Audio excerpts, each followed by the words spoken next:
Welcome to the Divorce Survival Guide podcast, where we have open and honest conversations about co-parenting, separation, divorce, and the hardest question of all, should you stay or should you go? I'm Kate Anthony, your Divorce Survival Guide, and I'm here to help you navigate some of the roughest waters you've ever swum in and answer some of your toughest questions. I've been to hell and back. And now it's my mission in life to help you get to the other side of this process with your sanity and your heart intact. Hey everyone, welcome back. Thank you so much for being here. I got a lot to say today. I was posted on Instagram, and that's an IGTV, and I did a video in my group, and I want to expand on this idea that I talked about in these videos about no one being entitled to your forgiveness. And initially, when I talked about it in the video, I talked about it in terms of infidelity and healing from infidelity. And then I got all these messages and comments and questions, be like, well, what about, does this account for alcohol abuse? Does this count for mental illness? Does this count for, yes, it counts for everything. No one is entitled to your forgiveness. And so what do I mean by this? So I was talking about it in terms of affairs. So I'm going to use infidelity as an example, but I want you to be able to hear it for literally anything else you can think of. If you are literally at the end of this podcast going to email me and be like, what do you think? Should this apply to? Yes. It should. Here's what I hear a lot.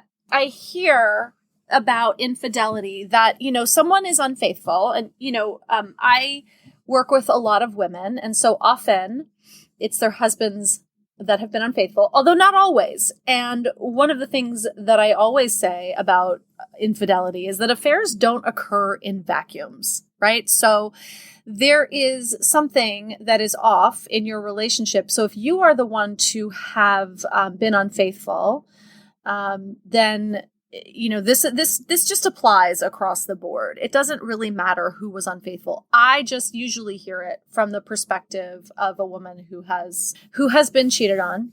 If you are a man and has been cheated on, this applies to you too. So very often I'll hear, he had an affair, he cheated on me. We went to therapy together. He's doing the work and he is mad at me because I'm not over it. Or in therapy, he says something like, it was in the past. Why can't you just forget it? Let's move on. Right? Or he's doing all the work and he's doing all the right things and I still can't trust him. What's wrong with me? And first of all, there's nothing wrong with you. You've been betrayed.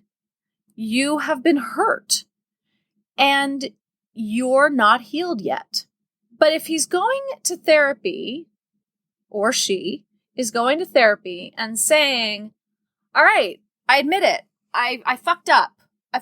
I'm sorry. Can we just move on now? No, you fucking can't. The only person who gets to say when they're healed and ready to move on is the person who has been the victim of the offending act. So if you have been living with a lifelong drinker whose drinking really, really bothers you, and then they stop drinking for 2 weeks, and then they're like, what? I don't drink anymore. It's fine. Let's just move on. But you're still carrying the weight of the years and years of living with an alcoholic, or even if they're in 12-step recovery, their job, if they're actually in 12-step recovery, is to make amends to you. By the way, not until the 9th step. So that may be years away, right? Depending on who their sponsor is and how quickly they go through the steps. This is about actions. This is about them doing the work and opening the door for you to be okay. It is not about them taking a step in the right direction and then being like, what? Everything's fine. Can we just move on now? No, you can't fucking move on now. the other thing that I hear a lot is that people are, so here's the deal. If someone is going into any kind of recovery, whether that's therapy or coaching or a 12-step program or anything, and then they're like, see, I'm doing the work. What's your problem that you're not okay with this now, that you're not forgiving me? Why can't you just move on? Then they're not really doing the work. Because true work, the real work, should be for them, not to show you that they got a gold star. And so, can we just get back to the way things were? The work should be systemic. It should be really, really, really deep, right? And even then, you don't have to forgive them. You don't have to forgive anybody, anything that you don't truly feel safe and able to forgive. It may be too much. The offense or the betrayal may have just been too much. And if they're really doing the work, they should say to you that their recovery should be generous. Their recovery should be, hey, I'm doing all of this work and I'm opening the door for your forgiveness. And if you choose to walk through that door and bestow it on me, then I would be 100% grateful. And I am here and ready to and willing to work. And if my betrayal was too much for you and you cannot forgive me, I'm still doing this work because it's important. And I'm doing it for myself. And, they're doing it to be a better co-parent, to be a better parent, to be a better human, right? And if you can come back from that, and frankly, that is the only time you should forgive someone. You should probably only feel safe enough to forgive someone who is willing to not be forgiven. Because that shows generosity and that it really is about systemic change, not just about a manipulative tactic to try to get things to go back to normal. Because guess what? If you walk through that door, the patterns, whatever behavior patterns happen, they will drink again. They will probably cheat again.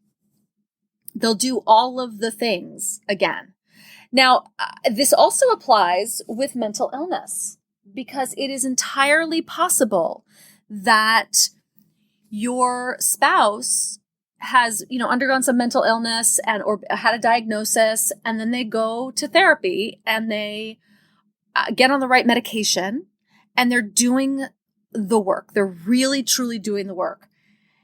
And you may not feel safe to return to the marriage to the way it was. You certainly wouldn't be safe to return to the way it was, but you may not feel safe to open your heart again to someone who has really hurt you, especially in cases of, I have clients who are married to people who have been diagnosed as bipolar, and that a lot of shit has gone down in manic episodes, or, just dealing with mental illness. And dealing with mental illness is a really, really, healing from mental illness for the person who has a diagnosis. It's a really big deal. It is a lifelong challenge. And, someone can be on medication for many, many years and suddenly stop working and have to, switch medications. People go off their medications. So just because they're in treatment now doesn't necessarily mean everything's perfect now. And I would caution you against thinking like, oh, everything's perfect now. I remember, when my dad first got sober was a huge thing for me, because the first thing I thought was, oh, he's sober, and so now everything's fine. And everything wasn't fine for many, many, many, many, many more years. Just because he didn't drink, there was a lot of healing to be done. And there was a lot of growth for him. He stopped drinking, but there was still all the behaviors around it. And, I'm happy to say that he's a completely transformed person now. He's, my, we're incredibly close. And, but that took many, many years. And it took many years for me to trust him again. And, he's my dad. It wasn't, I didn't have much. Well, I did have a choice, right? I didn't have to trust him again. I didn't never have to speak to him again, but I chose to, because I wanted to, but it took a long time. And if you are, and he worked hard, he worked really, really, really, really hard. And I think he was willing to let me go. And indeed, there was a period of years where I didn't speak to him after his sobriety, and he was willing to hold that. He was, willing to respect that for me. And I think that period of time is probably what brought us back and closer together. When someone says, I'm doing all the work, why can't, what's wrong with you that you can't forgive me? I would be very suspicious of that. And in fact, not just suspicious, that's a red flag. That's a huge red flag that's sort of like flaming. It's on fire. Who said that in our Facebook group the other day? Someone said that was really funny. First it was a red flag, and then they just set it on fire, which I fucking loved. So that's a red flag that's on fire. The bottom line is nobody is entitled to your forgiveness. And that if you don't feel safe and if you are not ready to forgive, there's nothing wrong with you. There's nothing wrong with you. This is simply that you're not ready to forgive them. And you may never be ready to forgive them. And you may be willing to forgive them at some point, but you're not there yet. And it takes two, and you both have to meet on the field together in order to make that happen. Okay, so the other thing I want to talk about today is this thing that I keep hearing a lot is around when you sort of identify an issue or a problem. We see this a lot in emotional abuse. We see this with alcoholism, which is that once you sort of figure it out, you're like, oh, I'm being emotionally abused. Oh, holy shit, that's what that is. And then the first thing you want to do is go and tell him that what he's doing is emotionally abusing you. And if he would just understand that this is emotional abuse, then he would stop, right? No. We're not here to try to get him, the other person, to understand what they're doing. They fucking know exactly what they're doing. They know it. Especially if someone treats you differently in front of other people than they do alone at home, they know exactly what they're doing. If you're with someone who treats you one way in public and a different way in private, then they 100% are capable of treating you well. They're simply choosing not to when no one's looking. So going up to that person and saying, don't you see what you're doing, is not useful at all. It's not helpful, but it's not only that, it's besides the point. Because, my love, the person who needs to know is you. The bottom line is that you are the person who needs to understand this. Right? So it's not about getting him to understand. If he would just understand that he was an alcoholic, right? I had a client say to me earlier today, like, I've sent him all the articles. I sent him all the articles on alcoholism. It's so obvious that he's an alcoholic. He's not willing or able to take responsibility for the fact that he's an alcoholic. And what if we didn't label it, right? Bottom line is, his drinking bothers me. Right? This is a huge thing in Al-Anon that we talk about, is that alcoholism is a self-diagnosed disease, which means that we don't get to say if anybody else is an alcoholic. And one of the reasons for that is that other people get to take responsibility for their own journey and their own process and their own diagnosis. Another reason for that is it doesn't fucking matter. It doesn't fucking matter what the label is. All that matters is that you are uncomfortable. And you do not feel safe living with someone who is in active addiction. That you don't want to raise your children around someone who's in active addiction. And if he would just understand that, then he would change. No. If you would just understand that, maybe you will change. Maybe you will stop trying to get him to stop drinking. Maybe you will take the focus off of him and put it on yourself and your children. Maybe you will stop controlling the situation and allow him to have his own process. So the other thing about this, certainly with addiction, is that when we're constantly trying to force our process onto someone else, we actually we impede their ability to find their own process. And this is really important in addiction. I see all the time where people have been trying to get their spouse to get sober, to go to AA or whatever.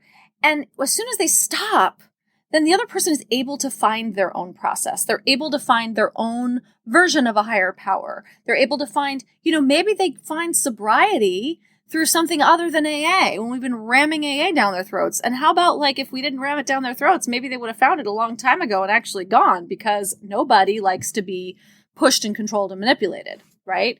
And these people, many often would have gotten sober a lot sooner if they didn't have people constantly trying to ram it down their throats, because, we're all rebellious in that way. We all have an inner rebellious teenager. But my point here, right, is that it's not about getting him or getting the other person to understand what they're doing. It's about getting you to understand what they're doing. So if you are being emotionally abused, going to your abuser and saying, "Oh my God, what you're doing, see, I figured it out. This is emotional abuse." No, honey, if you figured it out, get the fuck out. If you're being emotionally abused, you need to own that understanding. And the first thing we want to do is we want to deflect the understanding. We want to give it to the other person because we are too scared and uncomfortable to hold what that means for us and what we actually have to do in the face of it. The choices that we have to make in the face of that knowledge and understanding can be so terrifying and can be so huge that it's a lot easier to just deflect it and put it onto the other person. So if you're doing this, first of all, know that you're not alone, because I would not be doing a podcast episode on this if I didn't hear this as often as I do. So you're not alone. And be gentle with yourself, because the reason that you're trying to get him to change is honestly because it's easier than the work that you have to do. But the work that you have to do is so much more rewarding. And by the way, it may or may not necessitate you leaving if you don't want to. It really won't. But taking the focus off the other person and stopping trying to get, forcing someone into a process that may or may not be the best for them is not going to help your marriage any, right? Actually stopping that might improve things in ways that, I know many people, old timers in Al-Anon who are still married to their active alcoholics or people whose drinking bothers them.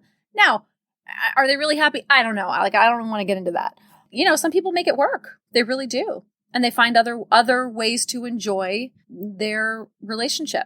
But nagging and controlling and pushing someone to try to get something about their own behavior is not a way to have that happen.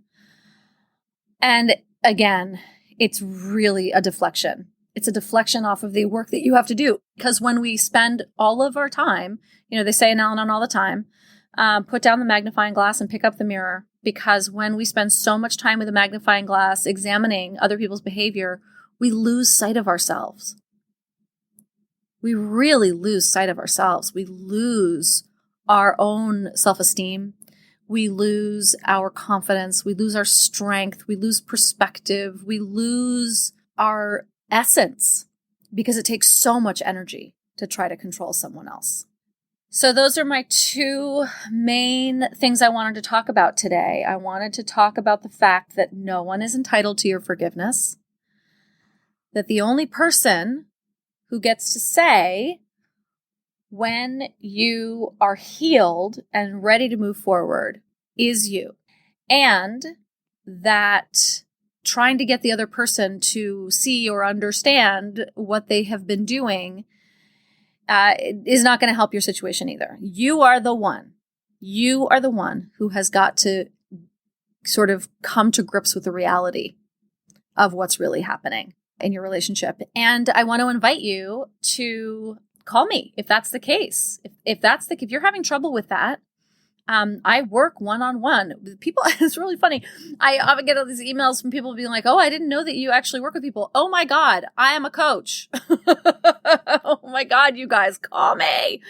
I'm a coach. When I say I'm working with women, I'm literally working with women all of the time. And I have a couple spots open right now for private one-on-one clients. And you can, if you go onto my website and click work with me, you'll see a private coaching page. I will actually link that in the show notes, my private coaching page, and you can set up a consult, and we will we'll have a consult to find out if we're a good match for one-on-one coaching. But this is my wheelhouse, guys. This is what I do. I also have my other programs, my Should I Stay or Should I Go and Rooted programs, which are going to be getting an overhaul in the next month or so, which I'm very excited about. But my one-on-one work is always the most effective way to work with me. So that's that. And if anything in this podcast episode resonated for you, yeah, we should talk. All right. Have a great week, and I will see you next week with another very special guest. Thanks for tuning in to another episode of the Divorce Survival Guide podcast. If you like what you hear, head on over to Apple Podcasts or wherever you listen in and leave me a review. And don't forget to follow me on Instagram at the Divorce Survival Guide. I'll see you next time, and until then, remember, you, my love, deserve to be happy.